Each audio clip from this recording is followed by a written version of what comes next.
दावजी show में आपका स्वागत है। और आज हमारे साथ में प्रयागराज की मशहूर हस्ती हैं जिनका नाम शिवम भगवती है। तो शिवम भगवती जी, आपका दावजी शो में स्वागत है। बहुत बहुत आभार बुलाने के लिए इस कार्यक्रम में आपका। तो शिवम भगवती जी कवि भी हैं, लेखक भी हैं और सामाजिक चिंतक भी हैं, टीचर भी हैं। आप इनको कई सारे रूपों में देख सकते हैं। तो आज हमारे पॉडकास्ट में इनसे बातचीत होगी और इनके बारे में जानेंगे और कविताओं के बारे में जानेंगे। तो आइए सबसे पहला प्रश्न इनसे पूछते हैं कि कविता क्या है। कविता के विषय में बहुत बातें बहुत लोगों ने कही हैं। कविता एक तरह से आपकी जो भावना होती है, आपके मन में जो भाव आते हैं, उन भावों को शब्दों का रूप देना है कविता। जब आप कोई भाव लिख पाते हैं तो वो कविता के रूप में निकलती है। कई बार मुक्त छंद में लोग लिखते हैं, कई बार छंदबद्ध लिखते हैं। तो कविता का एक स्वरूप यही है ना, जो आपके भाव हैं उन्हें कह देना। तो कविता स्वरूप है जिसमें कई प्रकार की कविताएं कही जाती है, श्रृंगार रस की, वीर रस की, ओज रस की। तो आपकी फेवरेट क्या है, श्रृंगार रस या वीर रस? फेवरेट फेवरेट रस अगर आप ऐसे बोलेंगे तो बहुत सी कविताएं हैं फेवरेट रस।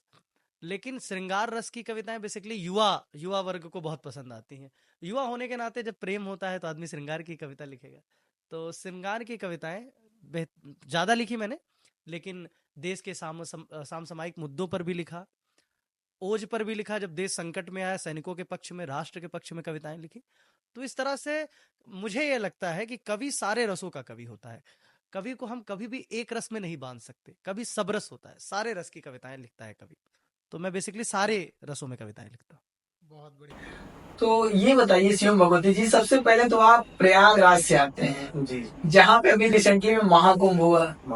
तो आप अपने शहर प्रयागराज के बारे में कुछ कहना चाहेंगे? प्रयागराज बहुत बड़ा शहर है। प्रयागराज साहित्य का शहर है, संस्कृति का शहर है, शिक्षा का शहर है। अभी आपने देखा होगा कि यूपीएससी के परीक्षा में प्रयागराज की एक लड़की, उन्होंने टॉप किया पूरे देश में। तो कहीं ना कहीं जब साहित्य की बात आती है, ब्रह्मा जी का प्रथम यज्ञ होता है प्रयागराज में। जब साहित्य की बात आती है, संस्कृति की बात आती है, अभी महाकुंभ हुआ, इतना बड़ा महाकुंभ, तो कहीं ना कहीं प्रयागराज आता है। और मैं सौभाग्यशाली हूं कि प्रयागराज का सानिध्य, प्रयागराज की पावन भूमि का सानिध्य मुझे प्राप्त हुआ, जिस कारण से ऐसे बहुत से कार्य जो ईश्वर प्रदत्त हैं और ऐसे बहुत सी चीज़ें हैं जो ईश्वर प्रदत्त हैं, मुझे प्राप्त हुई। तो ये महत्व है प्रयागराज का मेरी। अच्छा, आपने, मैंने पढ़ा है कि आपने लिखा है कि प्रयागराज में हमारे जो फ्रीडम फाइटर थे, स्वतंत्रता सेनानी आजाद जी, उनके लिए भी आपने कुछ लिखा है? उनके लिए हाँ कविता लिखी थी कि जिंदगी जान देती हो तो जिंदाबाद कहते हैं, तिरंगा लहलहाता हो वतन आबाद कहते हैं, जो मरकर भी हमारे प्राण में जिंदा बसा अब तक, इलाहाबाद के बंदे उन्हें आजाद कहते हैं। आखिरी गोली भी थी तो उन्होंने कहा कि मैं अंग्रेजों के हाथ नहीं आऊंगा। आखिरी गोली अपने सिर पर उन्होंने मार ली, लेकिन अंग्रेजों के हाथ नहीं है। ऐसे वीरों की वजह से ये देश आजाद हुआ। उन्होंने कहा था ना कि अंग्रेजों के कारखानों में अभी तक वो गोली नहीं बनी। सही बात है। बहुत बढ़िया। तो अभी प्रयागराज के ऊपर तो आपने ये चीज सुनाया, अभी आपकी एक बहुत पोएट्री बहुत वायरल हो रही थी जो महाकुंभ के लिए आपने सुनाया था। अगर आप उसको दो लाइन हाजिर कर दीजिए। महाकुंभ के लिए कविता हाँ वायरल हुई, ललन टॉप पे भी बहुत लोगों ने उसको सुना। वो कविता ऐसे थी कि यह तट दुनिया भर में सबसे प्यारा है, सबसे प्यारा ये प्रयाग हमारा है। तीन नदी का संगम वो सुख देता है, जिससे दुनिया भर का वैभव हारा है। मिट्टी के कण कण चंदन बन जाते हैं, कल्पवास करने जब मानुष आते हैं। गंगा मैया के चरणों में पड़े हुए एक माह तक पुण्य प्रताप कमाते हैं। और जिसके तट पर आते हैं माँ गंगा, हम लोग बड़े सौभाग्यशाली हैं कि गंगा जी के तट पर हम लोग रहते हैं। अपना सब कुछ वार दिया है माँ गंगा, हमको इतना प्यार दिया है माँ गंगा। अमृत के बदले तू विष पी लेती है, शंभू का अवतार लिया है माँ गंगा। तो हमारे पापों को नष्ट कर देती है माँ गंगा। जैसे भगवान शंकर ने विष धारण किया था, उसी तरह से माँ गंगा भी। तो अभी महाकुंभ जो हुआ प्रयागराज में, आपने उसको तो बहुत क्लोज से मैं देखता था कि आपकी क्लिप्स जो है वायरल होती रहती है अलग अलग न्यूज चैनल्स पे। तो आपका क्या अनुभव रहा है महाकुंभ को लेकर? महाकुंभ वास्तव में हमारी सांस्कृतिक, सनातन सांस्कृतिक चेतना का सबसे बड़ा कुंभ है। कुंभ का मतलब होता है एक पद्धति को फॉलो करने वाले लोगों का एक जमावड़ा ना, एक पद्धति को मानने वाले। महाकुंभ में सबसे बड़ी जो थी, वहां पे सनातनी लोग दिखते थे। वहां पे किसी जाति का व्यक्ति नहीं था। वहां पे हर व्यक्ति स्नान करता था, हर व्यक्ति को माँ गंगा से प्रेम था और माँ गंगा को हर व्यक्ति से प्रेम था।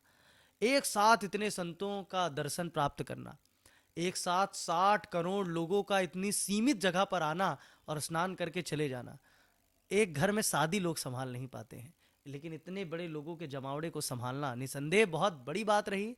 और जिस तरह से हमारी सरकारों ने काम किया, निसंदेह जिस तरह से पुलिस बल ने काम किया, और प्रयागराज के लोग जिन्होंने हृदय खोलकर स्वागत किया पूरे विश्व का, कोई भी आए, विदेशी आए, देश के अन्य राज्यों से आए, और किसी भी तरह की वैमनस्यता नहीं करी और इतने बड़े धार्मिक अनुष्ठान को पूर्ण किया।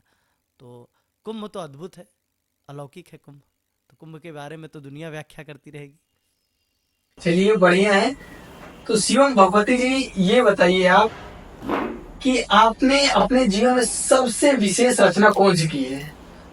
विशेष रचना तो अभी आई नहीं है। पहली बात तो विशेष रचना तो अभी मैं मानता हूं कि मैं सीख रहा हूं। हर व्यक्ति के जीवन में ये क्षण जरूर आता है, हर व्यक्ति ये सोचता है कि मैंने सब कुछ सीख लिया है। विद्यार्थी अपने जीवन में सर्वाधिक सीखता है, जिसमें ये लालसा रहती है कि उसे सीखना है। वो किसी से भी सीखता है, पत्थरों से सीखता है। आपके मन में होगा कि पत्थर से क्या सीखा जा सकता है।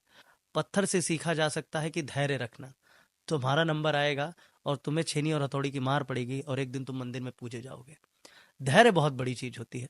तो मेरे मन में सदैव ये रहता है कि हर चीजों से सीखना।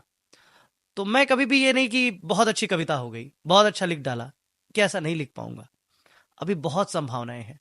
हाँ, कुछ कविताएं ऐसी लगी जो व्यक्तिगत तौर पर लोगों के पसंद है, जैसे बोलो कान्हा कब तलक तुम राधिका बिन रह सकोगे, धर्म ने गोकुल छुड़ाया द्वारिका तक खींच लाया, सबसे जीता युद्ध लेकिन राधिका को हराया, मोहिनी सूरत है भांति मुझको तेरी याद आती, तेरे बिन मैं कुछ नहीं हूं काश तू ये जान पाती, राधा का ही है कन्हैया, राधा का ही है कन्हैया, सारी दुनिया ये कहेगी, जब तलक कान्हा रहेगा तब तलक राधा रहेगी।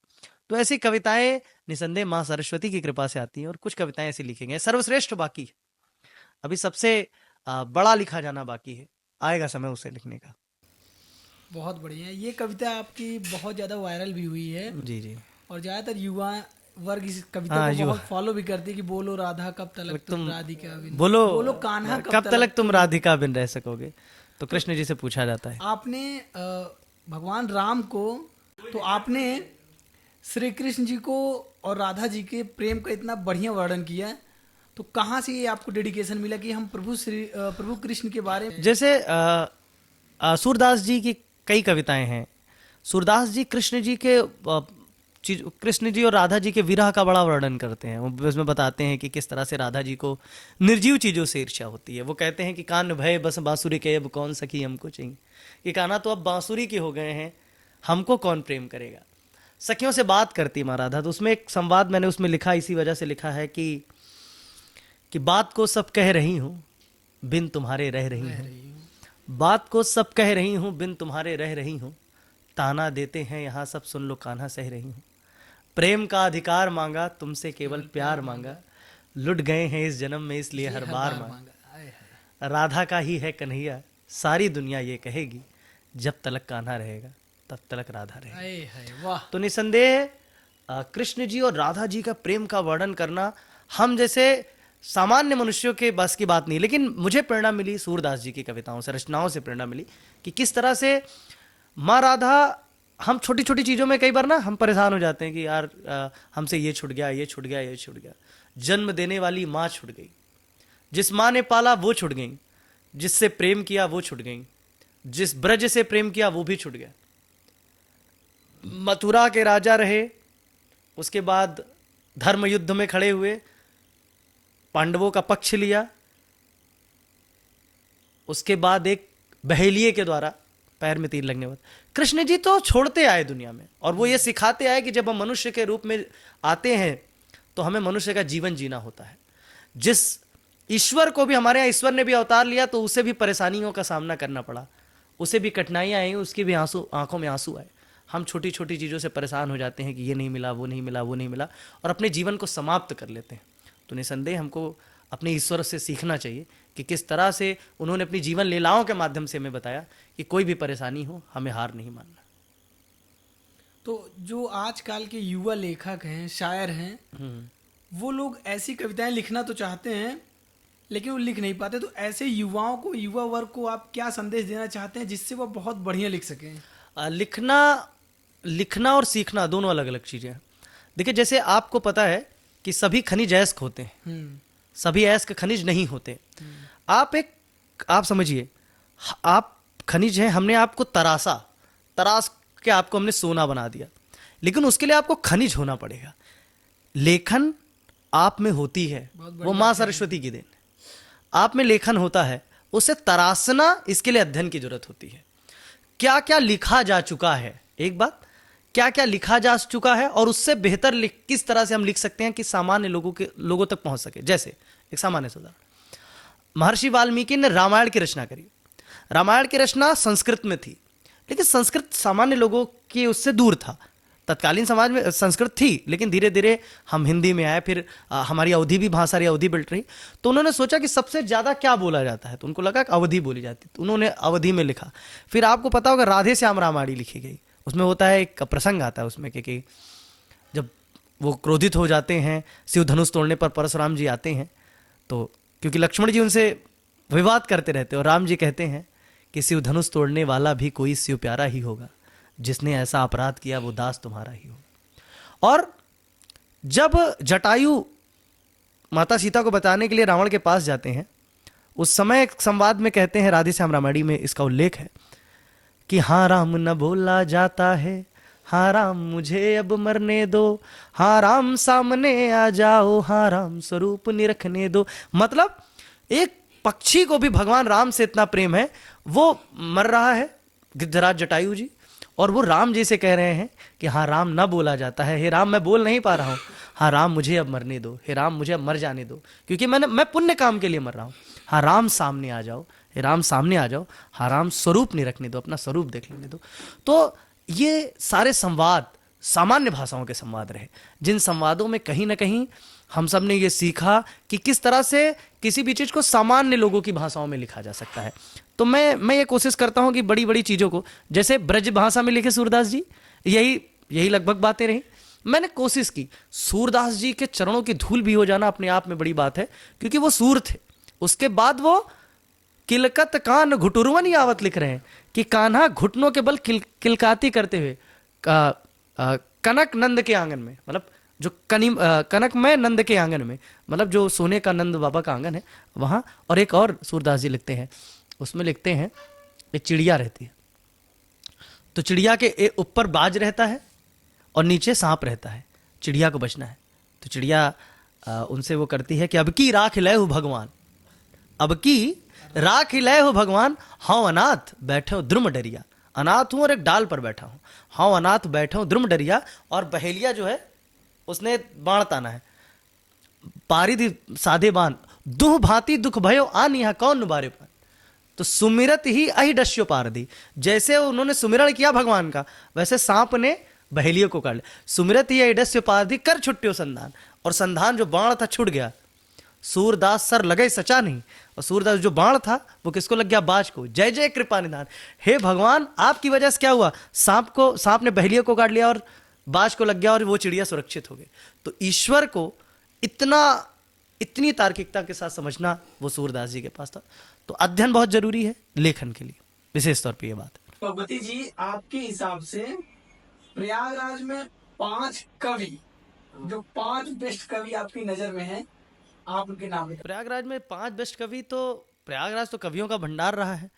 अरे प्रयागराज में पंत जी रहे, निराला जी रहे, जन कवि कैलाश गौतम जी रहे, उमाकांत मालवीय जी रहे, महादेवी वर्मा जी रही, फिराक गोरखपुरी रहे, अकबर इलाहाबादी रहे। इतने नाम है कि नाम नहीं ले सकते हैं। लेकिन अगर हम वर्तमान समय में देखा जाए तो अभी आपके 5 कवि ऐसे हैं जो पसंदीदा हो, जो आपको लगता है कि हाँ अच्छा करते हैं प्रयागराज में वर्तमान। मुझे लगता है कि कविता, जहाँ प्योर कविता की बात होती है, मुझे लगता है कि यस मालवीय जी हैं, बहुत अच्छी कविताएं लिखते हैं यस मालवीय जी। रविनंदन सिंह जी हैं, उनसे मैं बड़ा प्रभावित रहा।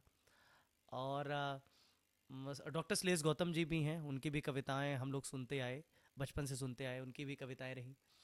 और बहुत नाम, क्योंकि कवि सम्मेलनों की कविताएं हैं जो मुझे व्यक्तिगत तौर पे पसंद है। कुमार विकास जी नए कवियों में लिखते हैं, नए नए तरह का शेर लिखते हैं। विकास जी, हाँ, वो थोड़ा सा पसंद आता है मुझे कि गैरों को अब गले लगाओ, जाओ तुमको छोड़ दिया, सबको मेरे ऐब गिनाओ, जाओ तुमको छोड़ दिया, कैसा हूँ किस हाल में हूँ, क्यों पूछ रही हो अब मुझसे, मेरा माथा मत ठनकाओ, जाओ तुमको छोड़ दिया। और हम ही कितने पागल थे जो तुम पर गजलें कहते थे, हम ही कितने पागल थे जो तुम पर गजलें कहते थे, अब मत कहना शेर सुनाओ, जाओ तुमको छोड़ दिया। तो कहीं ना कहीं ये नए में आनंद राज भैया बहुत पसंद रहे मुझे। और यही अपनी कहानी थी मियाँ पहले बहुत पहले, वो लड़की जहाँ हमारी थी मियाँ पहले बहुत पहले, रकीब आकर बताते हैं यहाँ तिल है वहाँ तिल है, हमें ये जानकारी थी मियाँ पहले बहुत पहले। तो आनंद राज भैया भी, क्योंकि समकालीन थोड़ा मुझसे सीनियर रहे, तो हम लोग साथ में बहुत कवि सम्मेलन किए। तो प्रयागराज में ये कुछ कवि हैं जिनके साथ मैं मंचों पर रहा। जन कवि प्रकाश जी मुझे बहुत पसंद रहे, उनकी जो सहृदयता है, विनम्रता है, वो बहुत पसंद आई प्रयागराज में मुझे। तो निसंदेह बहुत। तो क्या जो कवि सम्मेलन होते हैं इसमें कवियों के बीच में कुछ प्रतिस्पर्धा होती है क्या, एक दूसरे के प्रति खींच तनाव होता है? कवि सम्मेलन जैसे किसी भी चीज का व्यवसायीकरण होगा, व्यवसायीकरण का मतलब जहां पैसा मिलने की संभावनाएं होंगी, द्वंद्व पैसे से ही होता है। कवि सम्मेलनों ने नया बाजार उत्पन्न है, नया बाजार है। उन बाजारों में क्या होता है कि कवियों के रेट फिक्स है, ये कवि इतना लेंगे, ये कवि इतना लेंगे। और बड़ा आसान सा काम है, स्वांता सुखाए तुलसीदास रघुनाथ गाथा। तो स्वांता सुखाए मैंने कविता लिखी अपने मन से, मुझे अच्छी लगती थी कविता, हमने लिखी, हमें लोगों को सुनाना है और वो सुनाने का हमें पैसा मिलेगा, तो प्रतिस्पर्धा बढ़ेगी, द्वंद्व बढ़ेगा, सामान्य सी बात है। तो पैसा जहां आता है वहां द्वंद्व बढ़ता है। तो कवियों में भी है द्वंद्व, ये बॉलीवुड में भी है, हर व्यक्ति में जहां पैसा आ जाएगा कि ये कार्यक्रम मैं ले लूं यहां से मुझे पैसा मिल जाएगा, ये कार्यक्रम मैं ले लूं यहां से पैसा मिल जाएगा, तो प्रतिस्पर्धा होती है। हर व्यक्ति अपने आप को सुपीरियर लगाने की कोशिश में एक दौड़ में दौड़ रहा है। तो उसी दौड़ के सब हिस्से, हम भी हिस्से हैं उसी दौड़, हम भी दौड़ रहे हैं, कहाँ तक दौड़ सकते हैं, क्यों ना कि तू भी राणा का वंशज है, फेंक जहां तक भाला जाए, वही वाली बात है। तो भगवती जी ये बताइए आप हमें कि आपकी नजर में देश का सर्वश्रेष्ठ कवि कौन है? देश का सर्वश्रेष्ठ कवि तो हालांकि सबकी अपनी अपनी पसंद होती है, सर्वश्रेष्ठ कवि कहना थोड़ा सा मुश्किल होता है, लेकिन क्योंकि जिनसे मैं सामान्य तौर पे वो हुआ हूँ, दिनकर जी की कुछ कविताएं मुझे बहुत पसंद है। जैसे मैं कभी क्रोधित होता हूँ तो मैं वो कविताएं गुनगुना, रश्मिरथी से है कि बनेगी वर्षों से वन में घूम घूम, बाधा विघ्नों को चूम चूम से, धूप घाम पानी पत्थर, पांडव आए कुछ और निखर, दो न्याय अगर तो आधा दो, यदि उसमें भी कोई बाधा हो तो दे दो, केवल 5 ग्राम रखो अपनी धरती समा, हम प्रेम पूर्वक खाएंगे परिजन परासी न उठाएंगे, दुर्योधन वो भी दे न सका, आशीष समाज की ले न सका, उल्टा हरि को बांधने चला, जो था असाध्य साधने चला, डगमग डगमग दिग्गज डोले, भगवान कुपित होकर बोले, जंजीर बढ़ाकर साध मुझे, हाँ हाँ दुर्योधन मान। तो कहीं ना कहीं ऐसी कविताएं लिखने में, ऐसी कविताएं लिखने वाले दिनकर जी मुझे बड़े पसंद आए। जब मैं दिनकर जी को पढ़ता हूँ तो मुझे बहुत पसंद आते हैं। और भी कवि बहुत हैं, जयशंकर प्रसाद जी हैं, हरिवंश राय बच्चन जी हैं, सुमित्रानंदन पंत जी हैं। हरिवंश राय बच्चन जी की कविता, नीड का निर्माण फिर नेह का हवान पे, फिर बाह उठी आंधी की, रब में छा गया सहसा अंधेरा, धूल धूसर बादलों को भूमि ने भांति घेरा। तो ये सब कविताएं मुझे बहुत पसंद रही, इसको मैं पूरा याद कर लेता था। बहुत सी कविताएं रही।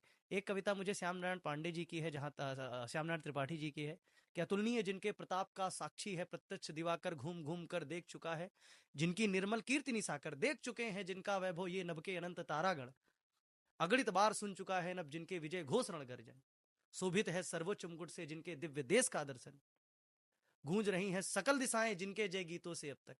तो ऐसी कविताएं लिखने वाले लोग भी मुझे बहुत पसंद रहे। प्रेम भी मुझे बहुत पसंद रहा, विरह भी मुझे बहुत पसंद रहे, उत्साह भी मुझे बहुत पसंद रहा। आपकी एक कविता है याद तुम्हें तो होगा प्रीति, तो इस कविता का टाइटल और इस कविता के बारे में थोड़ा बताइए, क्या क्या सीन रहा होगा कि प्रीति के बारे में, कौन है प्रीति? प्रीति नाम है, सिंबल है, सिंबल कह सकते हैं आप। प्रीति का मतलब प्रेमिका हो गया, समझ लो ऐसा।